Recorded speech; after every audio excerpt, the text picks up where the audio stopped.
Le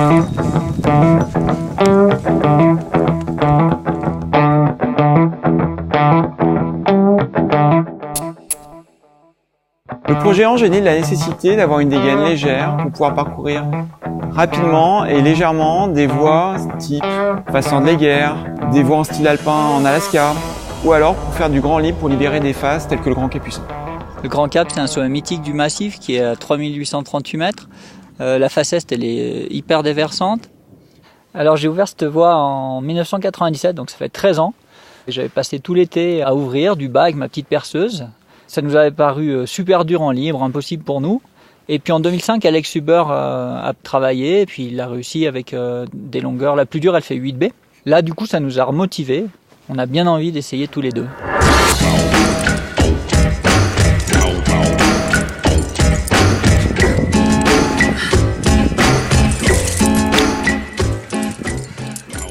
C'était un peu mouillé. Les premiers essais, là, c'est un peu... Déjà, j'arrivais pas à respirer, c'est un poil mouillé.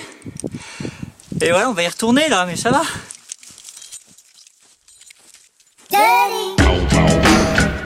Pour faire un petit calcul rapide, sur un jeu de 15 dégaines, l'ange taille S permet de gagner plus de 700 grammes comparé au spirit.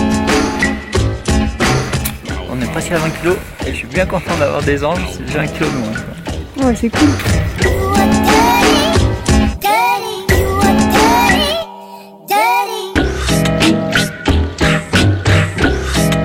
Il y a plus de 2 ans, j'étais venu au bureau. Ouais. J'étais trop motivé pour faire des mousquetons light. Et puis toi, t'étais à fond aussi. On était assez sur la même longueur d'onde sur qu'est-ce qu'on voulait pour qu'un mousqueton léger soit parfait. Tout l'enjeu était en fait de faire un vrai mousqueton léger qui soit confortable sur les normes du spirit, un vrai mousqueton qui soit Kellogg, ouais. Pas juste un mousqueton light. Mousqueton léger qui ait les qualités d'un mousqueton lourd, quoi. Direct en coincement. Refais-le. Hop là, c'est bon. Oh, no, oh, no.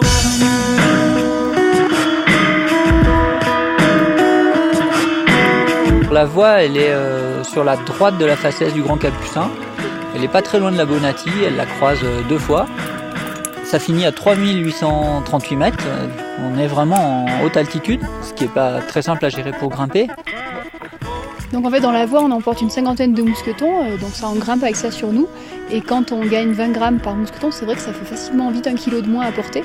Et c'est super important quand tu veux être performant, surtout dans de la difficulté comme ça, en escalade, en montagne, quoi. C'est presque capital le poids. Là dans la voie on va rencontrer tout type d'amarrage, quelques spits, il y a des coinceurs et il y a des pitons. Et du coup, l'ange avec son bec super fin, on arrive à rentrer dans des pitons qui sont encombrés de cordelettes assez facilement. Et ça, c'est un vrai plus, quoi.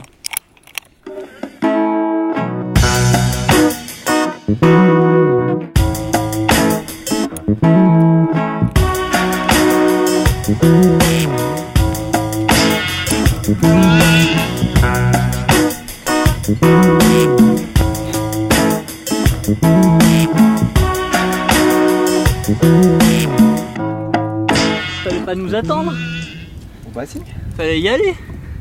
on va y aller après. C'est gentil de nous attendre. Quand t'es en seconde, des fois c'est pas super confortable dans les traversées pour démousquetonner. Et là, ce qui est bien avec le système Kellogg, en fait, c'est que le bec est complètement lisse. Donc ça accroche pas. Quand on enlève de la corde, comme ça sort direct. Et ça, c'est vraiment bien pratique.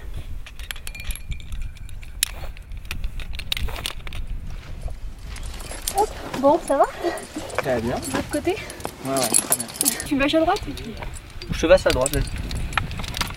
Alors pourquoi le monofil? En fait, le monofil, c'est pas un doigt classique, comme il y a sur un spirit, et c'est pas non plus un doigt fil, comme on a sur d'autres mousquetons qui existent sur le marché. C'est un hybride entre les deux. En même temps, comme sur les doigts fils, on a un fil qui est quand même très fin, qui permet de gagner pas mal de poids, et qui permet d'avoir un mousqueton qui, au final, est un peu plus compact que les autres, tout en gardant toutes les fonctionnalités et toutes les facilités d'usage qu'on a avec un plus gros mousqueton. Le fait que la tête, elle rentre à l'intérieur, ben, du coup, c'est fait un Kellogg avec une... Tout petit bec, quoi. Exactement. Aucune accroche dans cette zone-là, donc c'est le principe du Kellogg. Et là, on a donc le doigt qui vient s'introduire directement à l'intérieur, un bec qui est assez droit dans cette zone-là. Du coup, le mouvement pour sortir le mousqueton d'une plaquette, quand on est équipé en second ou quand on est un petit peu sous tension, le mouvement est beaucoup plus fluide. Ouais, clair. Ça évite la zone qui rebique un petit peu, qui vient crocheter, qu'on peut trouver sur d'autres mousquetons. Pierre, ce qui me plaît vraiment, c'est que c'est un mousqueton qui est très confortable en prise en main, si jamais tu dois le tenir, et aussi bien épais là pour le passage de la corde. Et en même temps, il est super léger. Alors, c'est quoi la recette? Alors la recette, c'est que ici on a un corps de mousqueton qui est en aluminium, et en fait on a enlevé la matière partout, elle ne sert à rien mécaniquement.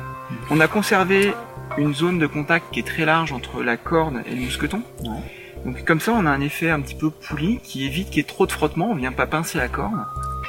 Comme ça, La chute du grimpeur est confortable, quoi. elle est plus confortable parce qu'en fin de compte, la chute est amortie sur une plus grande longueur de corde. Et en même temps, ça permet d'avoir une surface de contact qui est très large. Du coup, la durée de vie du mousqueton, elle est excellente. Ouais. Tu fais gaffe à mes doigts? Ouais. Arnaud et Stéphanie ont gagné leur pari.